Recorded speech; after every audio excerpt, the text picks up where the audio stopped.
Gonna keep that vibe. Drop aside. Down. Can you hear me, Hippo-Drones? Can you hear me? Loud and clear. How Can you me? hear me? This is Coming in Anthony. hot with a beverage. Alright, enough of the silliness. Hey, it's teetotaling time with Hippo-Drones and R-Rated Customs. I'm Anthony C. Robertson with R-Rated Customs. And the topic of discussion this time is getting back on your motorcycle after you crash. I've had 3 significant crashes, the last one being in 2009. I'm going to use my magic wand and put some pictures up on the screen so you can see them. What had happened was I was going through a sweeper corner and somebody decided to pull out in front of the bike, and I crashed and ended up bouncing in a ditch. And once I made sure everything wasn't broken on me, I called my wife and told her what had happened. And she came to the scene and took me to the hospital. And after being married for about 12 to 13 years, you learn somebody's body language. And I could tell that she wasn't too happy with what had happened. But also, it was tough on her because she knew I wasn't going to shy away from getting back on the bike. In fact, when I got discharged from the hospital that night, I came home and the bike was in my driveway. The tow truck driver dropped it off, and rode it around the neighborhood, as wonky as it was. And I had a bike within another week. Still limping, still sore.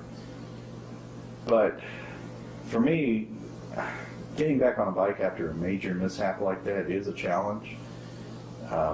There are 3 things that I always keep in mind. There's internal locus of control, external locus of control, and then karma that comes into play.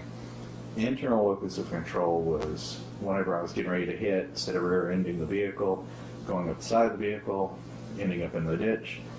External locus of control was the idiot pulling out in front of me.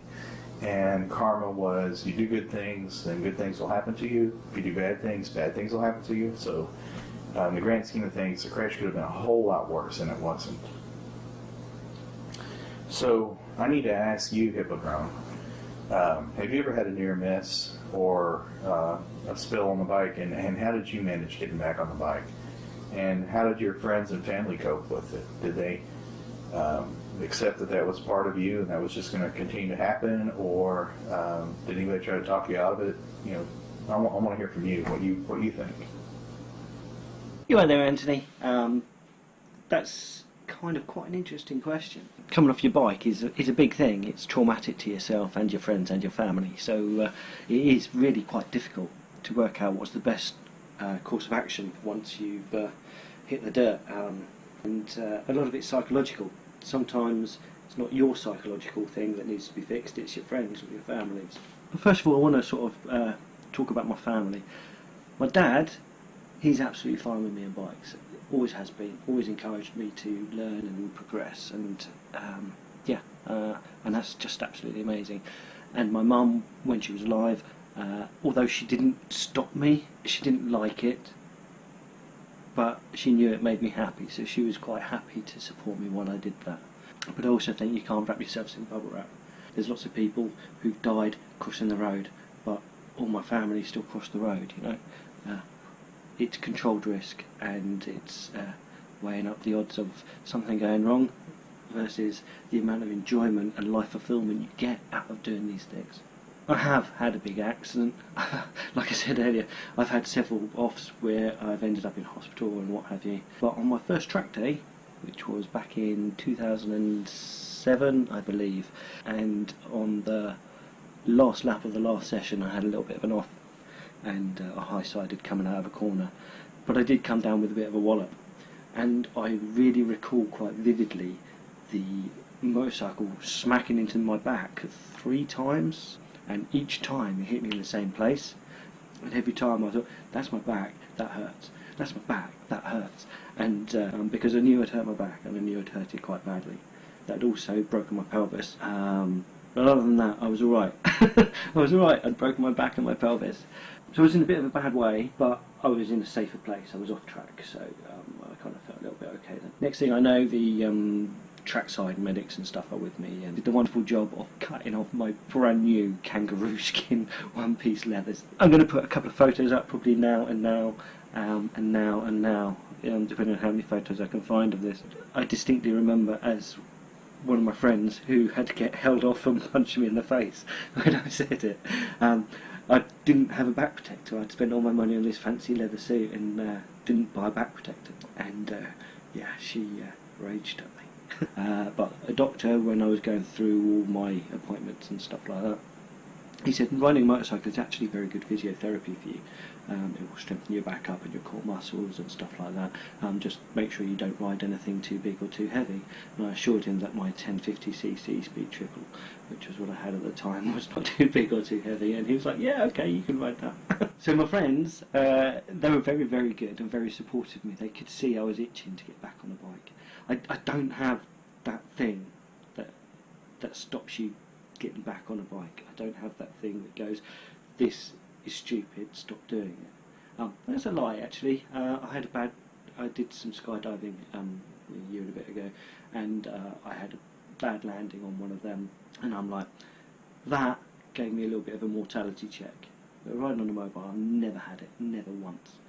So every time I've fallen off, I've been like, yep, get back on a bike. The only way you overcome it is by learning how to not do that thing again. So what did I do?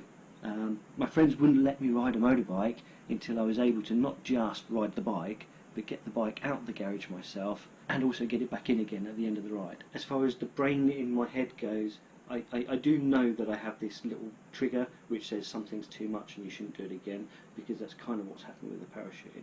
But motorbikes, they've never ever given me that feeling where I shouldn't get back on one again. So family, how do they deal with it? Well, like I said, my dad's always been supportive, and he's a biker himself. I don't want to rub it in their faces that I do something that they don't like. It's not really fair on them. I mean, they love me, I love them. Anthony, you mentioned about this crickets or locusts. Sorry. I'm not quite sure about that. I'm not into all the Buddhism and Feng Shui and stuff. If I turn the camera around right now, you would literally see a yin and yang compared to what you can see here, so maybe I do. I mean, there is balance in this house. This side here is tidy and it's messy, hence the camera faces this way. So I don't know, if you had family that didn't appreciate you riding, like your missus, she wasn't best pleased with you getting on the bike, but she respected you and she expected you to go off and do that. She knew you were going to do that because she loves you. So did you sort of like give her any sort of comforting words or stuff like that, lessons learned and things? I mean, I think you're kind of a sensible guy anyway, so she probably knows that, knows you're reliable and honest, and you're not going to be like hee-hawing up the road. So she knows that you're not going to be stupid or dangerous on your bike. But how do you reassure her? Do any of your other family worry about it? I know you've got children and stuff, so do they worry about you riding bikes? But yeah. So I don't talk to my family about my bikes and stuff. They don't want to hear it because it upsets them, and I don't want to upset them. Anyhow, Anthony, back to you. I'm going to finish my beer and watch your reply. And just so you know, I'm not cheating. I had to switch to rum horchata because my white table wine evaporated, and I went ahead and added the hat just so I could say hats off to you. Your crash is definitely worse than mine, any of that I've ever had. I think there's some commonality between us in that we both feel that if we have control of the situation, then we're more comfortable with taking a little more risk than what most other people would do. For example, you had your story about the mishap with the parachute or with your jump. But when we're on bikes, we do have a little bit more control. Granted, it's not total control, but it is more control. Which brings me to my next point, the locus of control. You called it crickets. I like that. I'm going to put a little link somewhere on the screen for what that is. As far as the misses and comforting words, I really didn't have any, and she's in here while I'm recording this, and I think she would correct me if I had some. She knows that I'm not stupid, but I am a little more I'm not stupid, but I am a little more fearless than some in some situations. I do think the kids still worry because they have a dirt bike that they don't ride, and they really don't have a lot of interest in motorcycling right now. Of course, they're teenagers, so maybe that'll change. I do want to say, those of you out there who are new to riding, who have not crashed out, you need to prepare yourself for the eventuality that it will happen, and it won't be any fault of your own. Hippo-Drone had explained he gives full disclosure to what he does with his family so he doesn't cause them undue worry. I'm going to add to that. I'm going to suggest that you do share with them you behaving responsibly on the bike and showing there's little concern on their part. And then, in addition, you got to practice riding. Practice, but save your wide open throttle shenanigans for the track and wear protective gear at all times. So I do want to announce that Hippo-Drones and I are going to start each a monthly feature, depending on how the person feels about it. It's either in addition to teetotaling time or as part of teetotaling time, where we are going to interview a new motovlogger, a small motovlogger, somebody below 1,500 subs or less, because there's a lot of good talent out there. So now I'm going to wrap it up. I'm going to borrow a line from my partner in wine, even though I'm out of wine, and that is, take care, and we will see you in the next one. I hope I got that right. I'm kind of reading it off the cue card here. Talk to you later. Bye.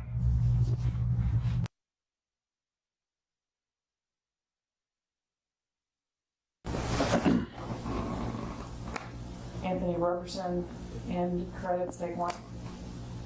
Action. Oh, but that's action.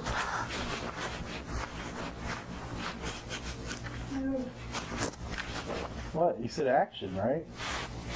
Yeah. Keep that bar. Rubber side down. You know, you gotta keep that bar. Rubber side down.